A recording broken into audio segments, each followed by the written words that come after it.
Hello friends from South Asia, this is Mishur Rahman welcoming you to another episode of Talk Dhaka. As you know, over a number of episodes, I have brought to you exciting professionals from Dhaka and all over Bangladesh. But today we are going to hear the story of someone who has tamed the wild. He has actually made nature work for the capitalist economy. Some of you might find it a bit disturbing, but it's actually a very exciting business to be in because it's a one-of-a-kind business in South Asia. There's no other company doing this kind of business in entire South Asia. So I bring to you Reptile Firms Limited, which is actually the only crocodile farming company, and it is run by none other than Mr. Mushtaq Ahamed, the managing director, and we are going to talk to him in today's episode. Mr. Mushtaq, welcome to today's episode of Talk Dhaka. Thank you very much. So you have a very, what can I say, a very hatke business, very different from what we usually see people going into. But this is not something that you started. You started it a bit 2 years ago, but you started off as a professional in any other normal career, right? Well, I was a tour guide back in 2001, 2002. Right. And then I decided that I will start some kind of business related with the wildlife and tourism. Okay. So with that in mind, I was looking into different wildlife, how to keep them. And through that research, I came up with an idea that crocodile farming is a viable business. And it's been done for 50 or so years all over the world. Although in our subcontinent, it was not there at that time. So I had to go through different government process to get this permission, get the finance. And in 2003, I registered the company with Mr. Misbahul Haq and myself as the founder directors of this company. Then we got financial assistance from Bangladesh Bank. We'll hear more about how you started off, but what does your business do? How is it unique? If you could tell our viewers. It is, crocodile skin is being used by human beings for more than 100 years. It's very expensive, very exotic skin. Initially, it was coming from the wild. But during the 1970s, people started moving towards captive breeding of the crocodiles because it breeds like rats in the captive situation. Okay. So probably because they're very bored. So since people started farming this thing in different parts of the world, like Australia, Papua New Guinea, some parts of Africa, some parts of America, and in Thailand, well. But somehow or other, it was not farmed in this subcontinent, although we have the most expensive species. Okay. Of all the 23 different species we have in crocodiles, there are 8 or 9 of them which are farmed, which has got economic value of the skin. Probably. Do you think it's because we don't really eat crocodile meat? I mean, crocodile meat is not very popular in the subcontinent. Would you think that's one of the reasons? Not really. I mean, people had stigma attached to it. I mean, it's people think that it's very aggressive. Right. You can't do it. It's a wildlife. But actually, if you think that it can be farmed, I mean, so it is being farmed. I mean, the first farm, if we look at it, it's Samut Prakan farm. It's in Thailand. They started in sometime in 50s, and they're doing it fine. And although they're doing it in a different species, but Australia they have started in 1970s. Now they have 18 farms. Right. So other than skins, what else works? I mean, what kind of products do you get from crocodiles? Crocodile skin is our primary product. Right. Then we can get the meat. People eat this meat, although it's not halal in a Muslim religion. So in this part of the world, it's not very common. And also, since we do not have this commercial farms in this region, that is why the meat is not that popular. Right. Because the wildlife law doesn't allow us to take the animal from the wild. Yes. So that is why this meat is not popular. And we are not farming for the meat actually. We are farming it for the skin basically. The byproduct is meat. Right. And also I guess the teeth can be used for jewelry. Yes, I mean the teeth can be used for jewelries. I mean the bones, these are used for the perfume industry as the perfume. Yes, the perfume base. So, I mean, nothing is wasted in the crocodile industry. Okay, and even I think some of the hardened skin, the spikes of the skin is used as decoration material, yep. belts, is it? Yes. And for people who ride Harley Davidson and stuff like that. Yes. That's a very diverse range of products that you get. Of course. From and it has got another attraction, I mean, tourist attraction. It's a very popular tourist attraction wherever there is a crocodile, because in Chennai, the Crocodile Bank is a very popular tourist destination. In Thailand, it's a major tourist destination is the crocodile farm. So how big a market are we talking about? I mean, as you are the single exporter from Bangladesh, you started exporting this year? Yes, we started exporting this year. And but there is a catch compared to other industries. I mean, you cannot just expand the industry overnight. It takes quite a long time because the crocodile starts breeding after they're 7 or 8 years old. Okay. They can live up to 100 years, but they start breeding at 8, 9 years. So when I start a crocodile farm, I have to get the breeder crocodile, I mean the parent crocodile.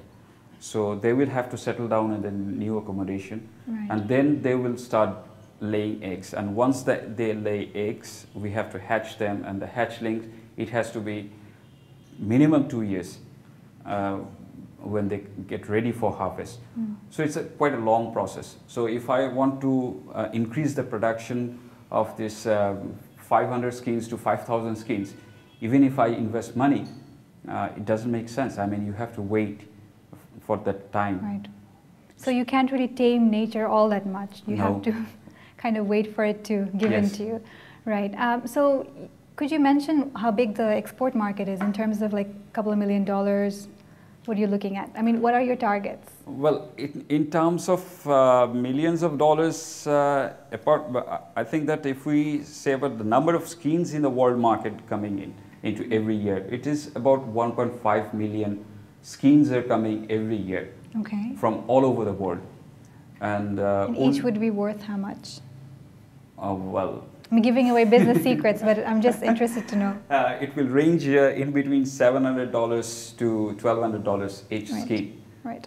So, but not all the skins are same. I mean, same expensive. I mean, we are farming saltwater crocodile, which is scientific name is Crocodylus porosus. So this has got the highest value. Whereas the majority of the supply of the crocodile skin that comes from America or South America, which is alligator, that is half the price. Okay. And there is another species which is caiman, which is found in Vietnam and other parts like that. That is basically for meat. That's not for skin. So we are farming the most expensive one. And it is, our competitor is Australia. It is on Australia, Papua New Guinea, Indonesia, Malaysia, Singapore. Now it's Bangladesh. We are producing this. We're very proud that you've taken a very innovative approach to bringing a diversity to the export basket of Bangladesh. So speaking about exporting from Bangladesh, was the government excited when you actually told them that you need permission to export crocodile skin? Well, definitely government assisted us in different stages. Otherwise, we couldn't have come up to this level. But surely you faced a lot of challenges, a lot of questions. Of course. There is. I mean, it is very obvious that whenever you start something new, there will be so many questions coming up. That whether it is legal, there are so many bottlenecks. We had to overcome those things, and we didn't have the correct legislation in place actually to start this business. So because our law that of Wildlife Act was 1974, written down in 1974, so it was pretty backdated when we compare to today's scenario. So, but the government people, they were kind enough that although it took some time for them to regularize it, and apart from that, in our government, what happens is actually every 3 years they change. I mean, from one position to another position. So. This business is quite a long time, and because we started in 2003 and exported in 2010. So you know that in between we have faced so many different sets of government people. Change, legislation. So every time new set of people comes in, we have to teach them or let them know that what we are going to do. Okay. Of course, the political stability is important for any kind of business, but what made you actually start this business? Did somebody inspire you? Did you visit someplace, or how did you find out about it? As I said that I was a tour guide, and I found people are very interested in wildlife. That's why people are going to Sundarbans. Yeah. And they're spending so much of money. But going to Sundarban and spending 3-4 days, not everybody can make it. So I thought that some kind of wildlife, not really a zoo, but a safari park or this kind of thing, if I could set up close to Dhaka, then people could go for a 1 day. So that was my initial idea, that something on tourism. But later on I found that tourism, that people must know that there is a destination, there is an attraction. So I have to wait for some time. And on the other hand, I found that keeping crocodile is very easy. I mean, although people think that it's a very aggressive animal, yes, it is an aggressive animal, but farming crocodile is, I must say that it is a lot easier than farming chicken. What? That can't be true. It bites, you know. Chicken don't bite. Yes, I mean, Did you ever get bitten? God forbid, no. Okay.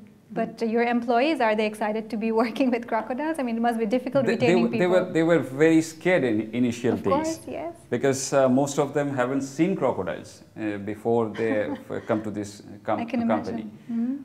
But we have the safety protocols.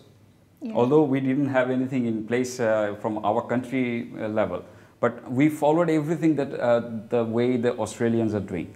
Okay. So we followed that safety protocol line by line. We didn't make any changes. So that's why we didn't have any accidents.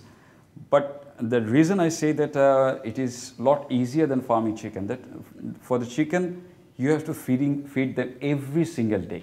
And crocodiles find their own food, is it? No, we have to feed them. In a farming condition, we feed them. But you see, for the adult crocodiles, we feed them once in a week. Right. Once a week? Yeah.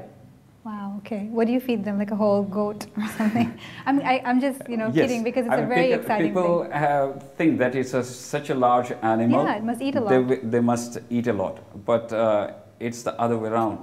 They don't eat a lot because they are reptiles. So reptiles have cold bloods.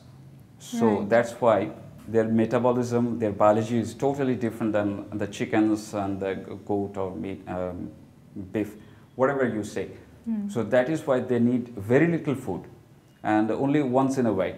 And they don't have any disease. Okay. Usually they don't have any disease. The reason there are casualties, I mean, we find them dead because it is because they cannot adjust with the other animals. If they cannot adjust with the other animals, say, you know that in our farm we have 32 different ponds where around 70 adult crocodiles are accommodated. So the combination is somewhere, it is 2 crocodiles are there, sometimes it's 1, sometimes it's 4 or 5. So it depends whether they can adjust with the other animal. If they don't like the other animal, the dominant animal will kill the other one. Okay. That's not good for production. Yeah. So first 2-3 years it is very difficult for us because it's even in the middle of the night, if we find that the crocodiles are fighting, we have to chase them with the bamboos. Okay. So first 3-4 years it was a nightmare for us.